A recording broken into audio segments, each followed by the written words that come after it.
What's up, everybody? Another round of Let's Talk Local. I am the man behind the curtain today, producing for the special Jackie Postolnik. Listen, I go by Cappuccino for a reason. I'm always hyped up. I talk real fast. Don't put me on camera. I will steal the show. Just kidding. Listen, if you like what you see here today, go to the old Google box on YouTube channel. Click like, share, subscribe, smash that bell for future notifications. We do appreciate that. That is 216 Creators Studios on YouTube. Hit the live tab, like, share, subscribe. Also, Jackie, if you didn't know, our new website is live at 216creatorstudios.com. Check us out. You guys want a show? You want two shows? Put them together. Have two shows. That'd be great. We also do audio podcasts, anything from vocal reads to commercials. And now we're moving into the music world. As you can see in the background there, we have some music stuff on the walls. We're going to be able to record live bands here locally in the Crystal Lake area. And we do appreciate it. And today's episode is sponsored by Jackie. Jackie, why don't you tell us a little bit about what you do before we bring in this awesome guest that you brought today? I would love to tell you. So I am a college planner helping students locally in Crystal Lake and nationally, students who are mainly looking to go to school in the United States. I have a couple students who are considering Canada this year.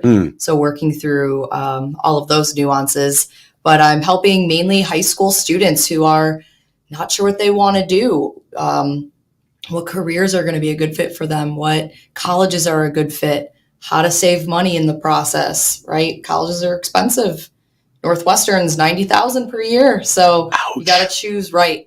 And just giving them some confidence and ease in the process. That's first and foremost, because it is it's a transition going from high school to college. You're becoming an adult, and there's a lot of unknowns. So we like to try to help them understand how to plan.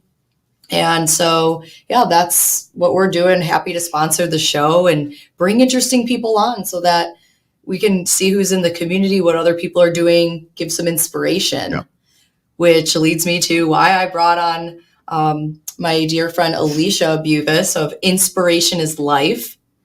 And she is, well, I think we have more of a bigger list of the things that she is versus the things she's not. And so she is a life coach. She's a yoga instructor. She's an Ayurvedic practitioner, somatic healer. I mean, the list goes on. So she has a lot of great things to talk to us as we are getting in the flow of the school year, talking about healthy habits and how to be mindful and just having a really good start to, the new seasons and the new year for students. That's great. Well, first and foremost, Jackie, for you, how do people get a hold of you if they want to take away those pain points? That's, thanks for asking. So people can find me easily at consciouscollegeplanning.com. You could Google College Planning Crystal Lake. I'll be the first one that comes up. Awesome. Easy to book online. So just go on my calendar, book a time, and then you have me for 30 minutes for questions and banter. I love it. Thanks for doing that. Thanks, Drew. So life coach, a lot of people don't understand what that really means. Let's get a little insight on what she does. What is it that you do exactly? Yes. So I help people align their habits, their thoughts, their actions, their beliefs, all to move in the same direction for their goals. So I'm really passionate about helping people better prioritize their needs, which looks like boundary work, time management, and really developing a routine that feels best in their own practice. So, yeah, very unique experience for each person. Nice. How did you two meet? Well, that's actually, I love telling this story. We have a cool meet story. And so I was embarking on my sabbatical in 2022, and a friend that I hadn't seen in a long time invited me to yoga in the snow. Snoga. It's called Snoga. Snoga. I love it. And I'm always down to try something new. This was within a week or two of just embarking on this 1-year sabbatical. So I was like, absolutely, that sounds great. And I showed up. We did yoga in the snow. I think it was the Tribune or the Herald came out and did some interviews and photographed us. We were in the newspaper. And she was the instructor. And we kind of met. It was very serendipitous because she actually doesn't like the snow so much. She doesn't like the cold, but you're in the wrong place. That's most of the time spent here in the Midwest. Right? Yes. So anyways, that's how we met. We hit it off immediately. We talked for hours after the class and we stayed in touch. Well, I wound up engaging in a lot of Alicia's services, life coaching, going to retreats, going to different classes, and just it was quite perfect how we met because I was starting that just kind of new life journey for myself. So it was I'm a living testament to her guidance and wisdom, and to have her help me with all those things that she mentioned with the boundary work and the schedules and making sure everything's aligned. Yeah. Interesting. And now I'm here. We met 2.5 years ago, but through all of our work together over the course of a whole year, I successfully launched my business and it's thriving. So thank you, Alicia. So what's the next step with you being in her program? Yeah, well, I'm not officially in a program right this moment. It's really, and I'm glad that you asked that because even when you're going through something like that with a life coach, or you're going through some coaching container, as they like to call it, is you learn things while you're there, but they're lifelong skills that slow drip over the course of time. So there's always still things that you can reflect on from that experience in the coaching to be able to use as you grow and continue other things. So we were actually just talking about maybe a retreat that's coming up in the lineup. She has famous retreats. I've been on several. And so that's sort of, I guess, what we're thinking about, but she hasn't officially launched the retreat yet. So this little teaser today of spoiler alert, right? So I don't think you're launching or you're disclosing the location quite yet, right? Yep, still getting those fine details in place, but I'm pretty sure on where I want to arrive. Okay. We're going to Sedona. Okay. Yeah. All right. So if you catch this in time, Sedona 2025? 2025, some point in March or April, but we'll see. I promised myself I wasn't going to plan a retreat until after my wedding in 2 weeks. Yeah. So there's so much excitement for you. The retreat, something for other people to look forward to. So stay tuned for that. And people follow you. What's the best way for people to follow you? Yeah, so you can get in contact with me at www.inspirationislife.com. And you can see under my offering section if you're interested in life coaching. And then during my event section, you can see where there'll be potential retreat information uploaded there. So, yeah. Go on. Yeah. So, what made you, or what sparked this for you? How did this become part of your life? Yeah, it really started just me embarking upon my own self-love journey and starting to ask myself those deeper questions around what is happiness to me beyond just external validation. And I was just blown away at when you love yourself, what's really possible. And now I'm so passionate about love being the greatest catalyst to change. I cannot help but want to share it with others. Nice. Yeah. Nice. It is harder to help others if you can't help yourself, or if you can't love yourself. How can you give 100%, right? I'm breezing through your website here, and so you talk about a 3-step journey. Why don't you break that down a little bit for us? Yeah. So, I think that it's really important when you're wanting to pursue anything for yourself is to get really clear on what your why and what your values are. And I think that it's really important to take that time to connect to your imagination and to dream big. And once you can start to hone in on what that is for yourself, to break it down in bite-sized action step pieces is really potent in making that dream an actual reality.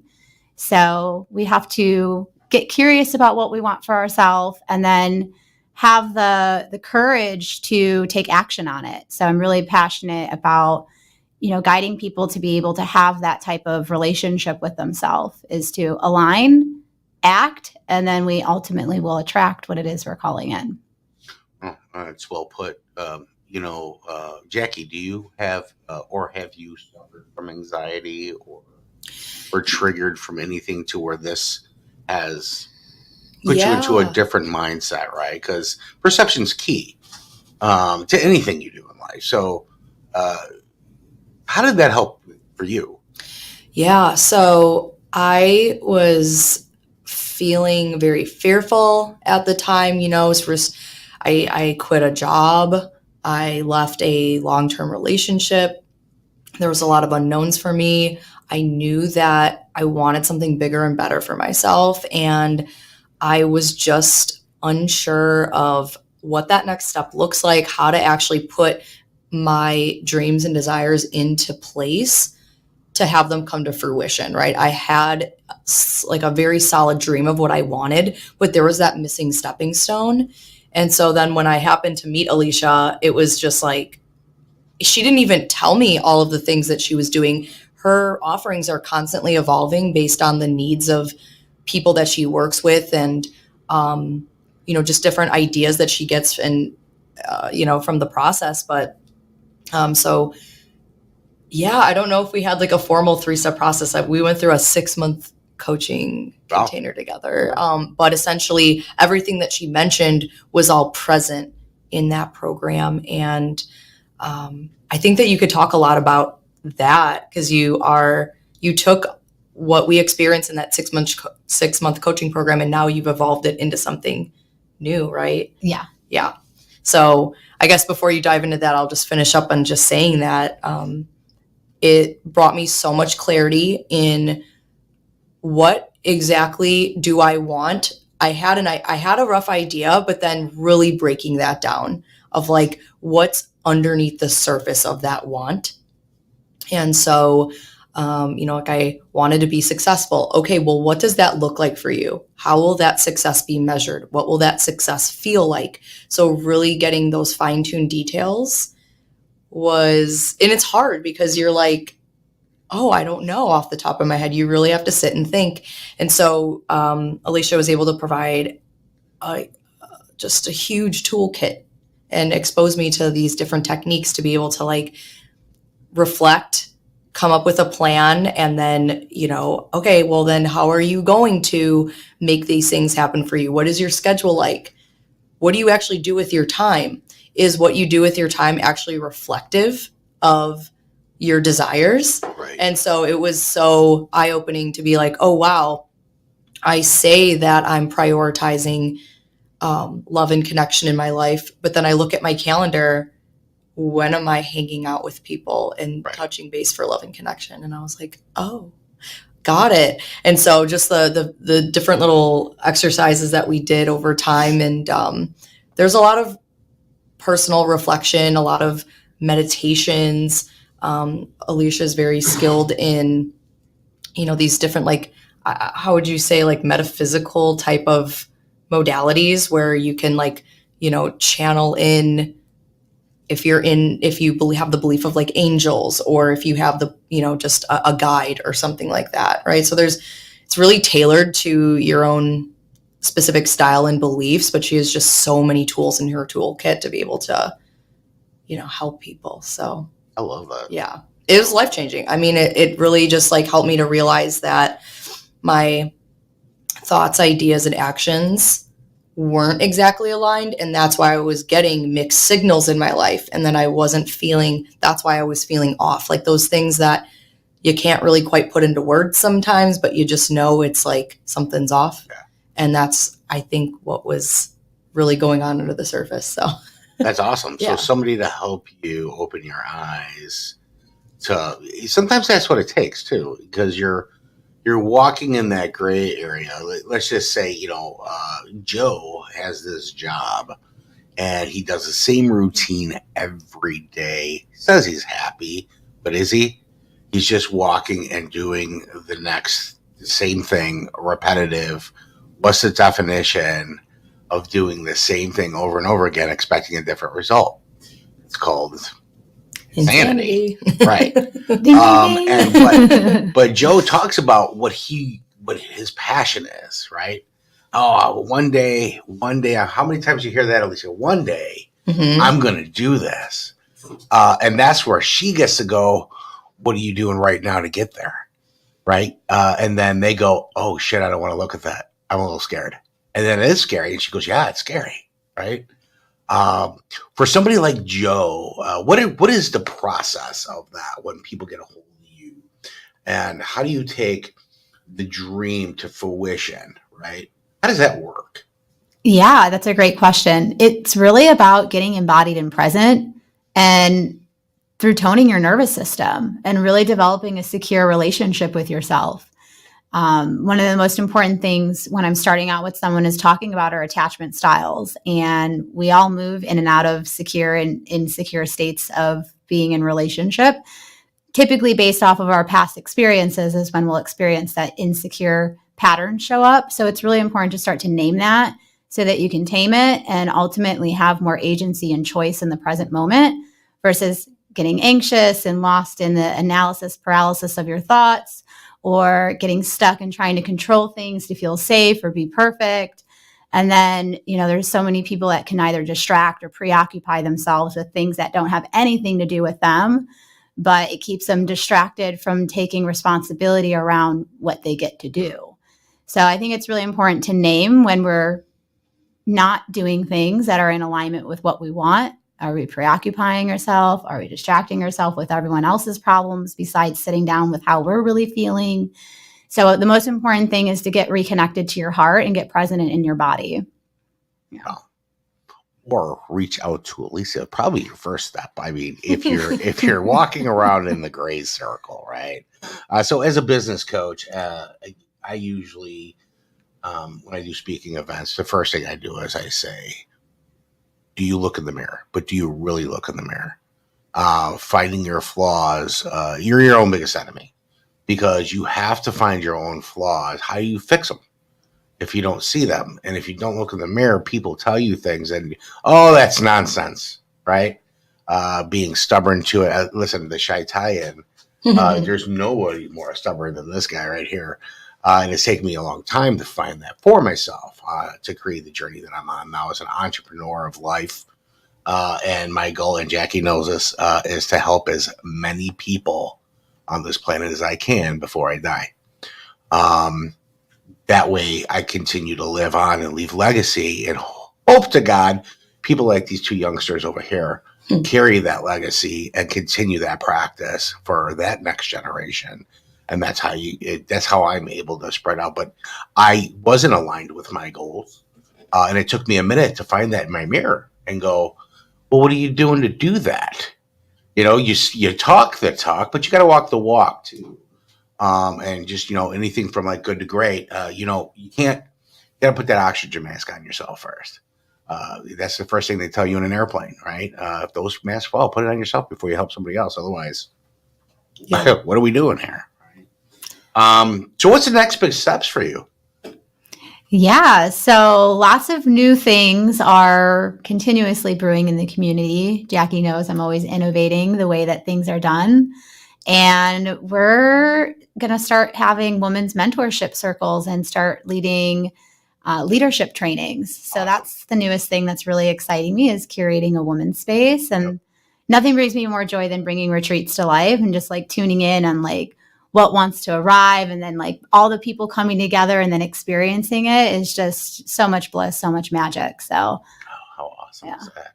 And you're that's doing great. it in beautiful places usually too. Yeah. So we just did Germany. That was absolutely stunning. So I'm much jealous. greenery. That's awesome. Yeah. Yeah. The first retreat that I went on with her was at Mount Shasta in Northern California. And people travel from around the world to come to this place. And it was so wild because before she told me where this retreat was being held at, because when I first met her, she's like, "Oh, I'm getting a retreat, but I don't know the location yet." She was up in the air with 2 different locations. And so she didn't tell me either of them. But I got goosebumps when she told me, because I had been hearing so many things about Mount Shasta for years leading up to it. And so it was magical. It was a beautiful place. If you ever have a chance to go. Please have another one there. I will go. That land actually does keep calling me back a little bit, where I'm like, okay, I hear you. I hear the direction. Yeah, because we weren't allowed to go to the top of the mountain when we went, because there was a native tribe ceremony, and they were having a sacred event up there. And so it was like, and of course we respected that and totally understand that that's their space. And, so we were, of course, like a little bit disappointed because we couldn't go up to the place where we had planned and see, the mountain from a different perspective, but it was still beautiful nonetheless. And as we were driving down the mountain and we were getting away from it, we looked back and there was these crazy clouds over the mountain. And you're like, how is that not magical? It's like painted, right? It was like they were like circling around this mountain at the top. It was very not like a normal cloud pattern that you would see. And we were like, what are they doing up there? And it's no like surprise that, people travel from around the world because it is a special place. So Alicia is really good at like being like intuitive to pick those places. And everything like coincides, like, because she has so many different like types of modalities and different things for you to try out, and things that she's trained in. Every experience is gonna be a little different. So every retreat. So I'm excited for the next one. So I'm looking at all the retreats there. So you have a co-ed wellness retreat as well, Mm-hmm. correct? A vortex retreat. Talk about that a little bit. Yeah. So as Jackie was saying, just being really in tune with the land and honoring where I'm feeling called to host these retreats. And I've noticed a common theme is I keep getting called into vortex destinations.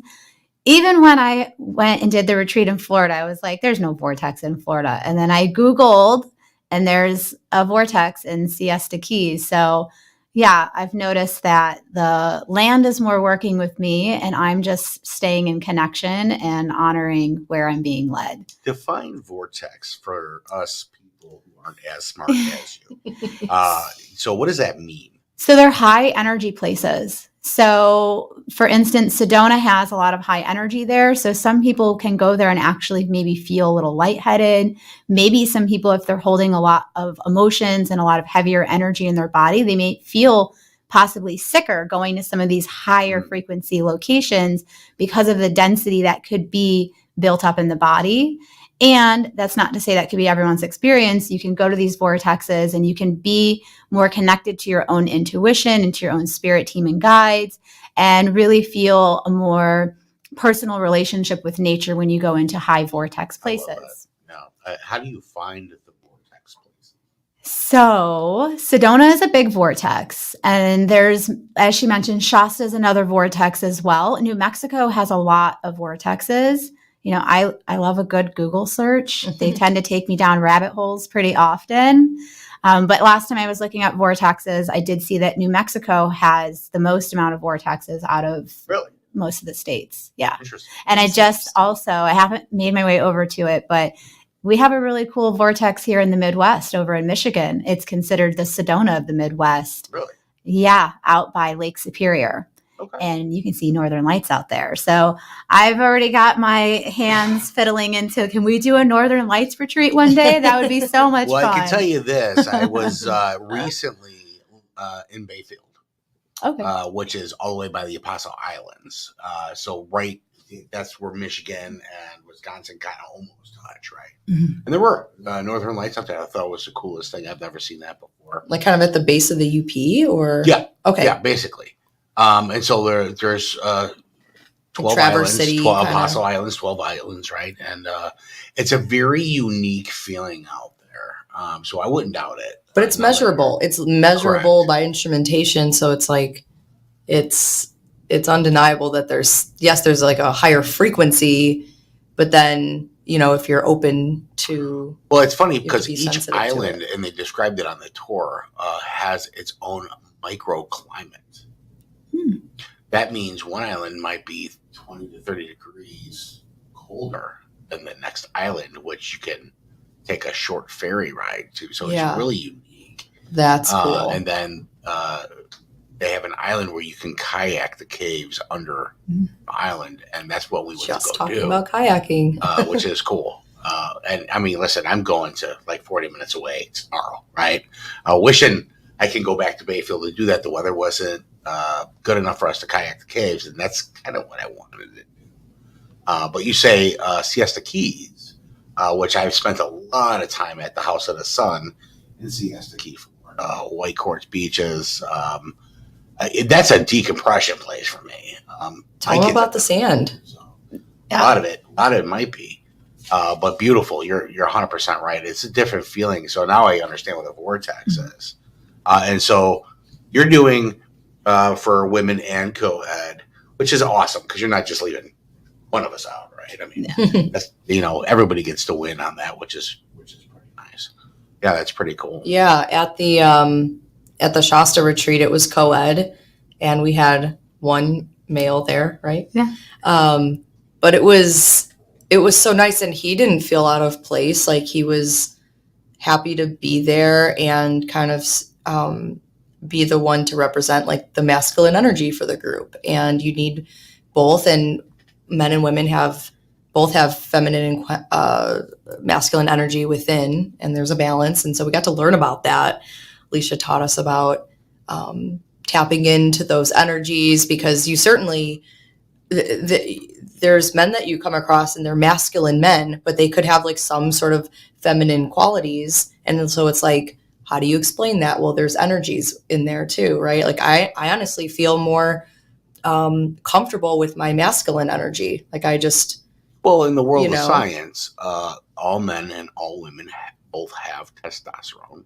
Yeah, and the hormones, estrogen, right? So it depends as well on where your balance is on that and where you steer towards. And that's why today's society, people are starting to identify differently because they might be carrying that side a little bit heavier than the other side. So yeah, no, there's both qualities in both people, in both genders, I should say, and which is cool because you're helping people balance to that, like find that. That's kind of neat because I don't ever hear about that. That's pretty cool. Right. Just to be in a different space, to learn new things that you haven't learned before that can help you understand your current situation a little deeper and better. And, even this coaching that I offer to people, it's on a way different capacity, but there's some intersections of, the higher level category of helping you to get to know yourself on that deeper level so that you can make better decisions for yourself. And as Alicia likes to say, more aligned decisions. So Alicia, so you talked about how you started. Was there a turning point in your life where you were like, I need to do something? Yes. What was that? A third DUI. Oh, yes. Okay, good. Yeah, I was like, well, what I'm doing isn't working. Something needs to be different. And instead of having FOMO about not being able to go out of country, I decided to sign up for my first training, and I did a Pilates training in January of 2016. I was experiencing significant depression and just a lot of inner adverse experiences I was still holding on to from childhood, which led to me having this repetitive behavior. And Pilates was one of those things I always enjoyed doing, even throughout my depression. So I figured, what did I have to lose? Right. Immersing myself in a more teacher-like position within. I was terrified of public speaking at that time, but I was like, what's the worst that could happen? If I don't like it, it'll just make me a stronger student. And I'm grateful that I stayed with the process. There was something there that felt like, stay with this, even though I didn't know what an intuition or higher self or any of that was at that time. I can see now, looking back, to where my higher self was really stepping in to intervene and to bring me onto a different trajectory of my path. And any mentors to shout out? Oh, yes. Amy Bello, she was my Reiki master teacher, still someone I lean on this day with when I have questions. As yes, I'm a teacher, but I'm also always a student. And my teacher, Adi Shakti, and the Nafshi lineage, a lot of my yoga all comes from that lineage. I'm a trauma-informed practitioner, and Adi's done an amazing job really passing on these skill sets in an ethical way, which I think is really important when we get into yoga, to not lose its roots and its origin. And I cannot not shout out Shri. She was my first yoga teacher, my first life coach, mentee, and she also has supported me a lot in ceremony facilitation as well. Yeah. Wow. Like, so there's a lot going on there. Ceremonies like cacao ceremony. Yeah, cacao ceremonies. I do a lot of inner child work, a lot of reparenting. I'm a Reiki master, so I hold a lot of space through sound, through movement, through other forms of emotional freedom techniques. I facilitate a lot of energy healing spaces. So, I'm going to reverse the truck and go to cacao because it sounds like a drink and I don't know what it is. But I'm very Well, it's interested. chocolate. It's essentially chocolate. So, I'm going to get excited about that. Yeah. So what is it that you do with? Is it cacao? Am I saying that right? Yeah. Mhm. Okay. So you just used a lot of words where I'm just going to nod my head and go, of course, because I have no idea what you're talking about. But yeah, so what is a cacao? So cacao it's not going to taste like your regular chocolate bar. It's raw cacao from the cacao bean. There's no sweetener or anything going on in there. So it is bitter. However, the Mayan culture and the Andean culture, these are the two. The Andean culture most specifically is the one that I've studied under. They have this understanding that this specific plant, everything has energy. And the cacao specifically works with the heart.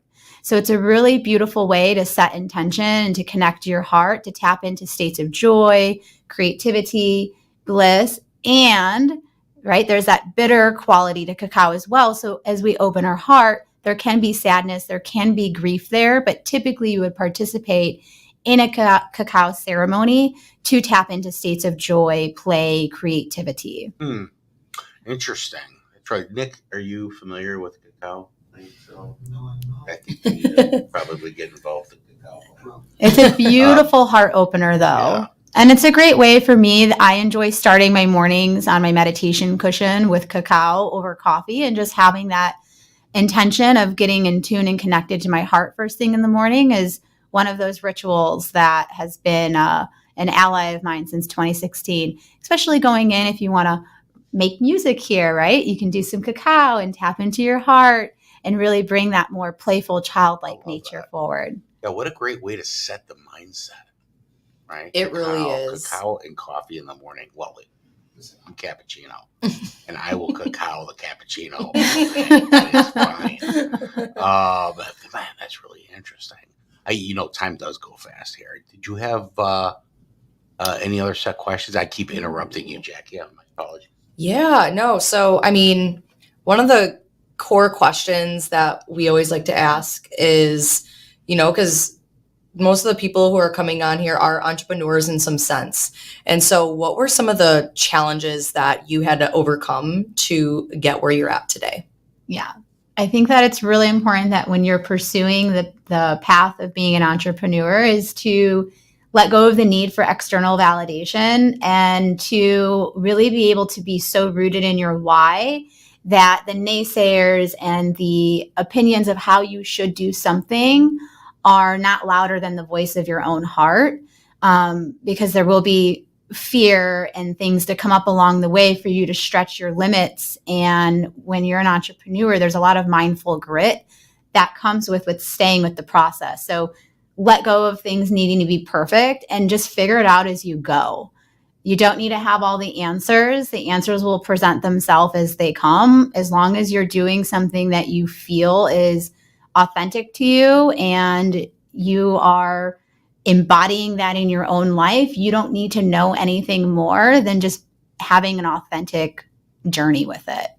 So I think a lot of times we want to look to how other people did it, and no one's path is going to look the same.